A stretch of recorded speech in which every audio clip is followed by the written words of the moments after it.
we have to go through these things, but they'll be brief. Bacik has been off, he's been on the continental tour. It's what happens when you get sent down, from some school in England. Your parents send you off on the continental tour. At any rate, when he went on the continental tour, the English would see it as, I'm sure, being sent up. And he was sent up to Oxford, where he got his doctorate.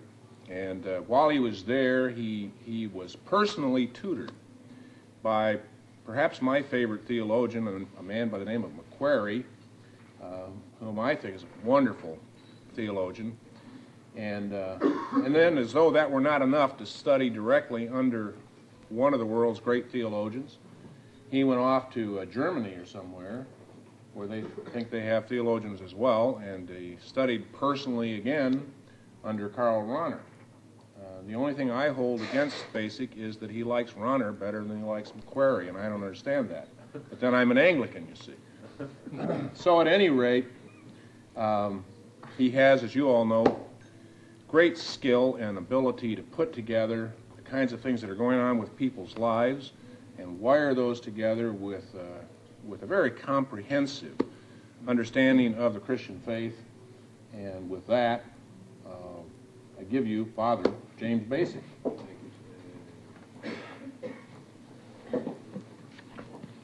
We are taping this today, and I am talking exactly 29 minutes. And our Dick Adler here will probably reset the machine or something, or help me to accomplish all of this on time. I hope all of this, rest of this stuff that Terry had to say is getting erased from the tape, we hope. And so, Dick, what I'm going to do in a minute or so here is, first I'd say I'm happy to be here and to be doing this again. It's become sort of a tradition. I enjoy it, and I'm looking forward to this whole series. And as soon as we're all set up then, I am going to ask Dick to, when I actually start, you're supposed to tell me when 29 minutes are up, okay?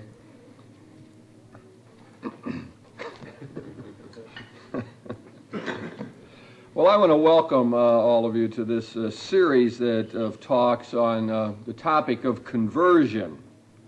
I think sometimes people hear that word conversion and they get put off. They think of people being knocked off of their horse, or strong, striking experiences of a religious nature that seem to be foreign.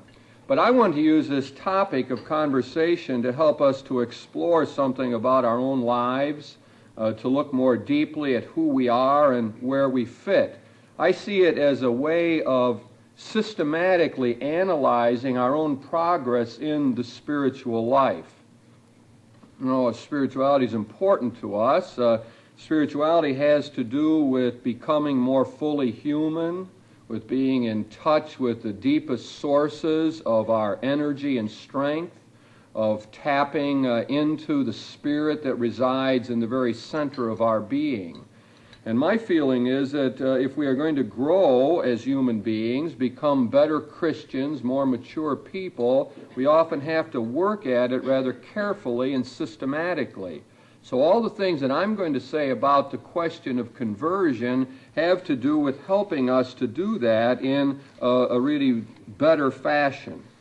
Now, there's a couple things we should keep in mind, I think, about ourselves to begin with, and that is we are developmental creatures. We are in process. We are making ourselves to be what we will be forever. The process of growth doesn't end at age 21, and the real model of what it means to be a Christian is not a little girl in a white dress making her first communion. What we are after is an adult Christianity. We're trying to see ourselves as in process, as always having the chance to do a little bit better. A lot of times people come to me and say, well, do you think there's any hope for me, or can I do any better, or am I just stuck here? And I know my intuitive response is always, yeah, I think you can do better. I think that's possible. I think conversion is possible. It's possible for us to turn it around, to get hold of our lives, to do better. And that's one of the premises that's involved in all of this, that we are evolutionary creatures. in our personal lives. We are growing and developing, and we have opportunities to do that carefully and intelligently. The other premise involved in this whole series of talks is that we are multi-dimensional creatures. That is, we function in various ways. There are various aspects of our personality. So we are people who can get angry when things go wrong and feel pride when we are able to accomplish things in our lives. That suggests to us that we are emotional creatures. We have an affective life as an important domain of what it means to be human. We are affective creatures. We can also imagine getting a better job, or spring coming, or our family life going better, or disasters impending. We have the ability to foresee, to imagine. And so I would say again that part of the dimension of our existence, one aspect of it, is we are imaginative creatures, and we need to make imaginative types of conversions. We're people who think. We analyze problems. We figure out solutions. We use our reason. We have logic. And so it is that we are intellectual creatures. That's part of what it means to be human. And again, we are called to make at times intellectual conversions. We're also the kind of people who can do a better job of getting along with people. We can decide to be more sensitive. We can decide to get involved in social justice projects. We can decide to get rid of one of our vices in life. That suggests that we are moral creatures. Morality is an aspect of our existence, and we can make moral conversions. We're also the people who can wrestle with the great problems of life, can think about the great questions of meaning and purpose. We're the people who can drop down on our knees at night and say, "Thank you, Lord, for the day." We're the people who can be walking along and looking up into the sky and thinking about the vastness of this cosmos of ours. We are people who can hear a call from beyond echoing in our own hearts and conscience. We are, in short, religious creatures. Religion is an aspect of our existence, and we can be involved in religious conversions as well. So, the premise of this whole series of talks, therefore, is that we people who have the opportunity to grow and develop do so according to various aspects, all of which can be improved. And so we are going to be talking about affective conversion and imaginative conversion, intellectual conversions, moral conversions, and finally, religious conversions. Now, I want to turn right here to the first one that we want to talk about, and that is the affective type of conversion. I want to begin by telling about a gentleman who told me I could share his story with you.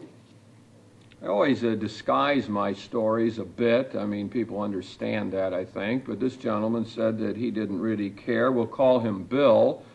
And Bill ended up in my office because his wife sent him there.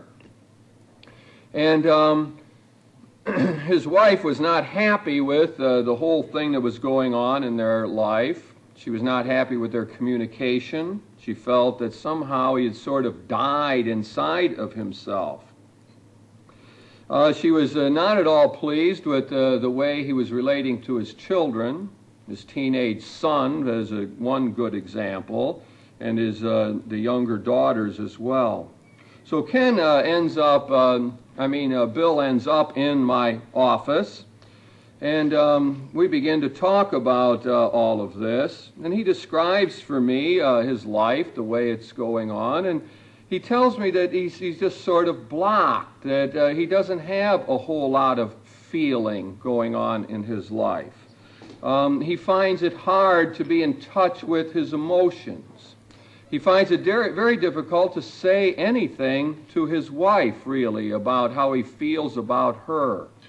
It is difficult for him to even hug his daughters. He feels strange about that.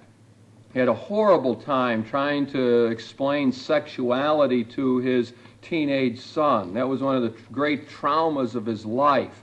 He just couldn't bring himself to really talk in an open fashion with his son. He once told me that when he was at Mass, he's a Catholic gentleman, and it was time for the greeting of peace, that he really could not kiss his wife there in the church scene. He just felt terribly awkward about doing that. He couldn't really tell her, even in their more intimate moments, that he loved her. That was just sort of beyond him. And so we began to explore all of this. I made a number of suggestions to Bill. I suggested that he was going to have to try to get in touch with his feelings. He's going to have to learn more about what's going on inside of him, his sentiments, his emotions. He had to get in touch with that. He had to understand it. I wanted him to become very attentive to what was happening in his inner life. In fact, I put him on sort of a regimen of trying to write down a whole lot of things that were happening with him. We even got very programmatic about it. It was very artificial in some senses. I wanted him to call his wife from the office each day and to try to say something nice to her.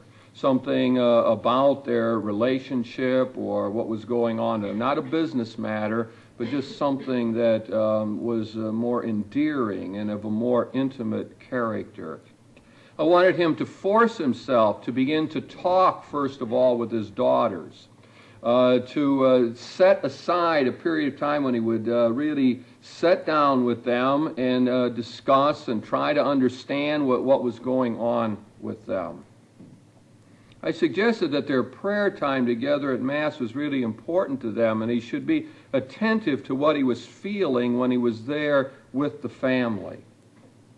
Well, we often kidded about all of this, and we all said that the therapy would be complete probably on the occasion when he would be in church and during the greeting of peace would really very spontaneously and with warmth reach over, give his wife a hug, and kiss her in church. And I guess one of my better days occurred when he reported to me that is indeed what he was able to do. Now, I see my friend Bill in all of this as being an example of a person who has undergone an affective conversion. To undergo an affective conversion means that one moves or swings, does a 180, turns it around in one way or another.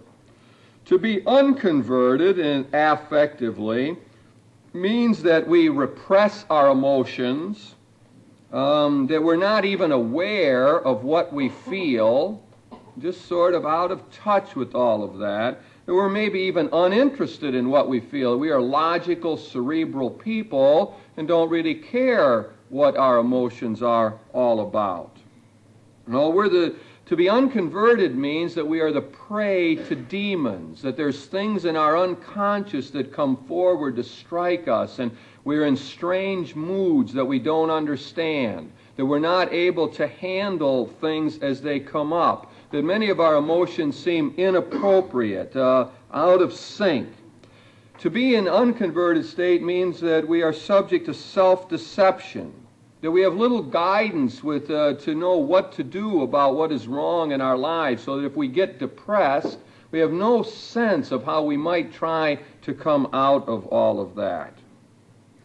We have an inability to understand the deepest sources of our joys and anxieties in life, subject to mysterious mood swings that we can't do anything about. In general, in this state, we feel that we are a victim of our emotions. That's something of what I would mean to say we are unconverted emotionally. And that's to draw a stark picture. I mean, no one's going to say, I'm totally unconverted emotionally. But that is to draw the polarity. Now, if one is converted emotionally, then things begin to change. Now, we are in a position where we know what we feel. We're in touch with our emotions. Oh, they're no longer repressed, but they come to the surface. We're able to experience them. We're able to understand something, maybe not totally, but we understand something of why we feel that way and what it means to us. We've learned to accept our emotions. We're able to say if we have weird fantasies that, well, that's me. Or if I'm jealous of someone, that there's no reason to be jealous of them, that's just the way it is. I mean, I'm not going to get bent out of shape because I experience this envy or jealousy. That's just part of being human. So I've learned, in a sense, to accept my emotions. But I'm also able to, in a converted state, to critique my emotions, to make judgments about them. I'm able to say sometimes, well, it's inappropriate to be angry here. That was a minor slight, and I've been angry for 3 days. Been in a blue funk because someone didn't say hello to me. That's inappropriate. So I'm able to make judgments about my emotions. And I'm able to do something about getting my emotions more in sync with reality and with what my insights tell me about life. My emotions are then able to be mobilized for my good, that they work for me now. They move me to more constructive action. They are integrated into my total psyche. My intelligence is able to use them in order to achieve growth in my life, to get along better with other people, to make a contribution to what is going on in the world. So that you say that to describe the situation. Those are polarities, the two extremes of being unconverted, totally out of touch, and the other hand, being in touch, understanding and mobilizing my emotions in order that I can live a more constructive life.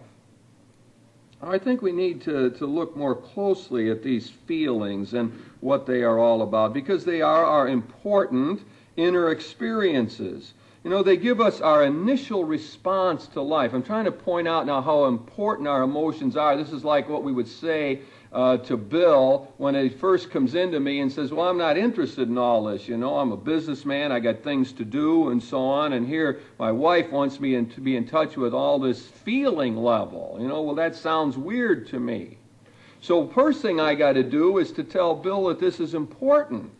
I mean, our feelings are an essential part of who we are as human beings. They give us our initial sense of life. You know, we meet a good person, and we're attracted to them. And then we want to talk more to them. Maybe we want to get to know them better. Our feelings are what move us in that direction. And then maybe good things happen. Oh boy, a new vista is opened up to me because I've met a new friend. My intelligence didn't tell me that. No, it is my feelings that put me in touch with this sense that there's a good person here. Good vibrations are coming for them. I could learn something from them or learn something about what the virtuous life is all about.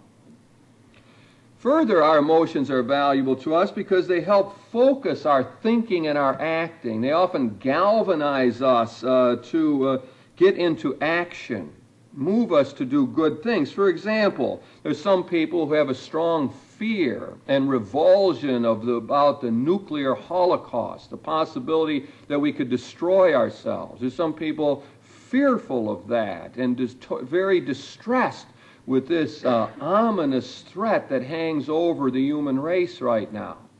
Well, some people, instead of just pulling the covers over their head at that point and saying, I'm anxious and fearful, use that emotion in order to get into action, to become a peacemaker, to work for justice in the world, to try to do something constructive to avert this threat.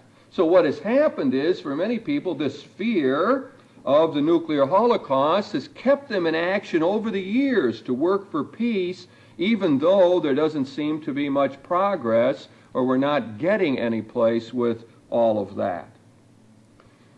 Our emotions work for us. They give us the zest for life. They're part of the chemistry that keeps us going. They're the things that can lift us up. They're also the elements in our psyche that often pull us down and that we need to deal with. But the emotions are terribly important, and we need to see that as a first step.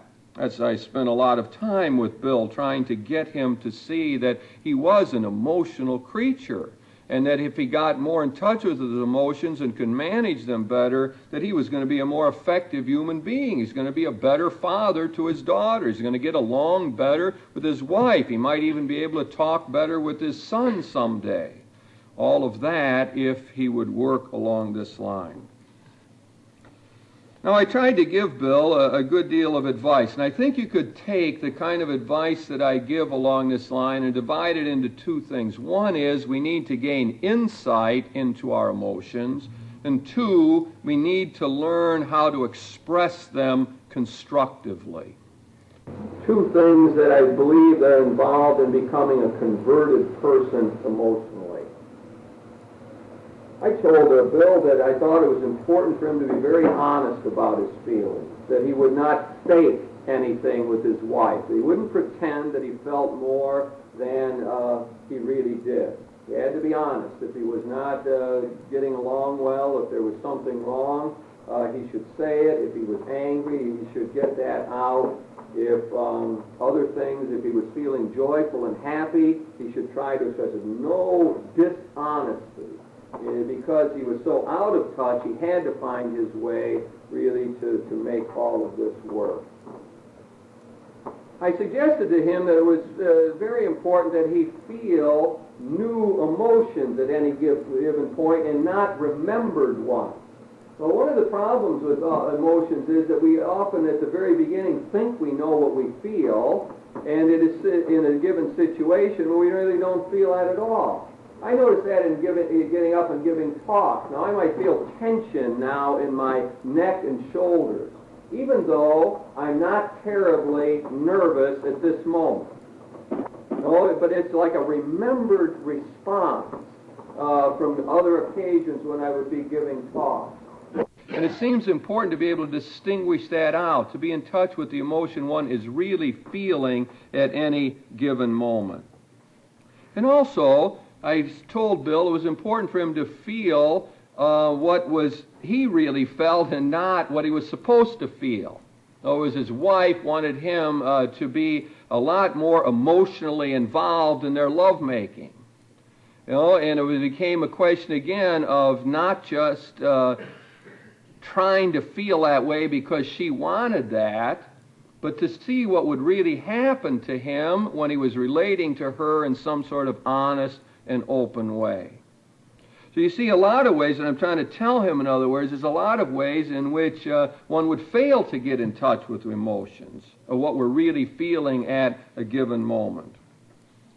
Now, I wanted him to try to describe his emotions precisely. Do you ever notice how this kind of thing, like you wake up in the morning and you feel vaguely bad? And at least some people have this power. If you can then pinpoint what it is bad you feel, I'm sad or anxious, if you can name that and then have some sense of what's causing it, sometimes that emotion will dissipate, just like that. Negative emotions often will go away simply by naming them and simply understanding their cause. And especially it becomes important to get the precise name for these negative emotions, I think. Well, the same thing goes for the positive as well. Now, I want to go through with the way I tried to get Bill to look systematically at his emotions. And what we see here is that I want him to look at how he's reacting to the people in his family. I want him to see if he likes what he sees there or whether he dislikes it, first of all. Just at that elemental level, when he's interacting with them, does he like the interactions or he doesn't? Does he really love his wife or has that died in some way? Then, I want him to, as he begins to look at this, I want to see when he has a real desire to be with them and when he has an aversion to that. I want him to be very precise about the moments when he really would like to be around them and to talk to them and so on, and when he would want to be by himself and apart. And I want him to say that honestly to all the members of his family. I want him then to be in touch with the joys and the disappointments and the sadness that are involved in those relationships. When he's interacting, what really makes him feel joyful? That's a result of what would be going on. And what part of that does he feel sad about? And then I want him to be in touch with anxiety or peacefulness. I want inner peacefulness, I would call it. I want him to know when something is askew with his world, when he doesn't feel as though he fits in any of that. At the same token, I want him to know when he feels like he belongs, when he's comfortable with the setting, when he knows an inner peace. All of those emotions are what happens as we interact directly with other people. But there's a whole other range of emotions I want him to think about. And these are the emotions that are involved in dealing with obstacles to our relationships. So I want him to deal with hope or despair. I want him right away to have hope that he can overcome his situation. I want to know if he feels despair, like I can't be any better, I blocked all my emotions for so long they don't work anymore. Or can he have hope and say, I can be converted in this affective way? I want him to deal with the pairs of courage or fear. I want him to say, why is it you can't talk to your teenage son about sexuality? Why is it you cannot hug your daughters? I want him to unpack that fear. And I want him to act courageously, sort of almost forcing himself to act courageously and to talk to his daughters even when he finds that to be very difficult. And then I want him to deal with anger and something that I might call peacefulness as well, or repose. It is when things are not going well and he feels blocked and harm has come into his life, I want him to know that emotion, and also want him to feel that repose in a satisfying relationship. So, all of those could be used, you see, as a way of delineating more carefully what it means to be an emotional person, to name the emotions precisely. You notice, there's very different things. Love and joy are not the same thing. No, desire is different from hope that we would have. To name the emotions precisely is part of our way of knowing what we're good at and the other things that we need to work on. There's another thing that I would like Bill to be in touch with, and that is to distinguish repression from suppression, to distinguish repression from a healthy expression of feelings. A lot of what he was involved with was repression. So he found that every time his wife even invited him to do something or suggested that he do something, he found himself getting angry and upset. Angry and upset because of that, it didn't make sense. He said to me, I don't know why that bugs me. She just asked if I wanted to go to the party, and I sort of felt like she really wanted to go, and it makes me terribly angry. Well, what we found out in the long run was that Bill grew up in a family where his mother was really pushy, kept demanding things from him all the time. And what he had done was sort of detach that emotion of anger over that from his mother and put it upon his wife. She was not a pushy person at all. I happen to know her also. And but that's how he felt. Angry. So part of his conversion process was to realize he's really angry at his mother and to quit displacing that upon his wife. That's an example of getting over repression.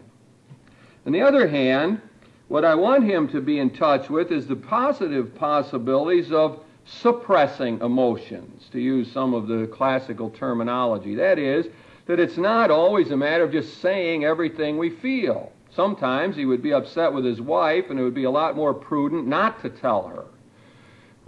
Things would just go more smoothly. So what he has to do is to learn to use his intelligence and insight to say, when does it make sense to express what I feel, and when should I hold it in? Now, that's all the difference in the world in having emotions that are in our unconscious and we have repressed and we don't know about, and they jump out and make us snap at somebody or make us sad when there's no reason to be sad.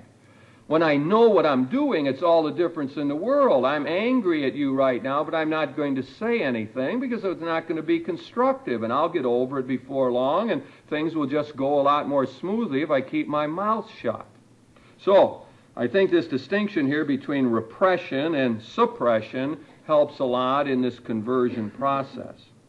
Now, in all of this, I think it's important to realize there is a religious dimension. You know, as I've been talking along, one could say, well, you know, what's that got to do with what I usually think of as religious conversion or the spiritual life? Well, first of all, it has everything to do with the spiritual life because we try to come closer to God and live out our commitment to Christ as a total human being. We don't do so just as an intellect or a head. We do that trying to put our head and our heart together. We're trying to respond as total persons to the call of God to become our better selves.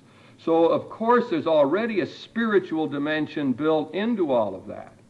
But there's also explicit religious things we need to keep in mind. That is, one of the reasons we can face our emotions is because we believe in a God who knows us, calls us by name, holds us in the palm of her hand, watches over us always. A God who knows the dark forces within us. We can't hide our envies and jealousies and hatreds and angers and all the negative emotions. It's already known, and God accepts us as we are with all of those dark forces. And that's a marvelous thing to know. That's the deepest reason why we can face these things. It might be hard to tell it to somebody else, although we might have to get around to that. But we can face it because God already loves us. And as Christian people, we finally look to see the model and example of Jesus. And I see him as one who is able to mobilize his emotions in order to be a constructive force for good in the world. So we think of when he cried, when Lazarus died, felt genuine sadness over the death of his friend, and that mobilized him to be compassionate to Lazarus' family. No, it helped him then